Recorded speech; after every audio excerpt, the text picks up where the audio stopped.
ফলতা বিধানসভায় 21শে মে পুরো ফলতায় পুনর্নির্বাচন ঘোষণা করেছেন জ্ঞানেশ কুমারের নির্বাচন কমিশন।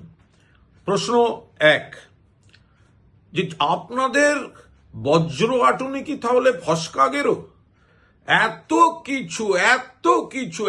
কিছু, তারপর গোটা ফলতা জুড়ে রিগিং হলো, আর আপনারা দিনের দিন ধরতে পারলেন না।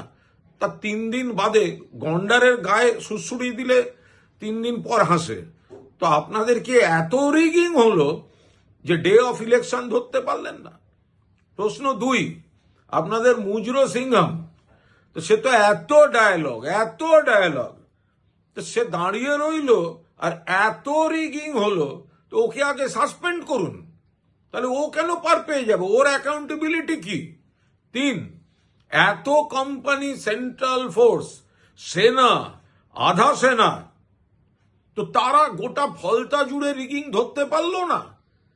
ফলে যেটা করেছে নির্বাচন কমিশন সেটা সম্পূর্ণ রাজনৈতিক উদ্দেশ্য প্রণোদিত, এবং যখন যে সময় এই পুনর্নির্বাচনের নির্দেশ দেওয়া হয়েছে ততক্ষণে 230-এর বেশি আসন নিয়ে মমতা বন্দ্যোপাধ্যায় সরকার গঠন করে ফেলেছেন, এবং ফলতাতেও আবার তৃণমূলের প্রার্থী জিতবেন। আপনাদের শুধু পণ্ডশ্রম হচ্ছে।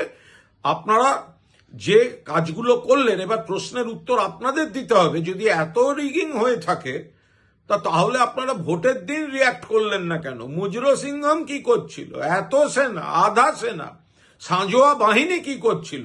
ঘুম ভাঙলো 3 দিন পর রাজনৈতিক ছক কষে। ফলে এটা প্রহসনের সিদ্ধান্ত নিলেন এই জ্ঞানেশ কুমার অ্যান্ড কোম্পানি।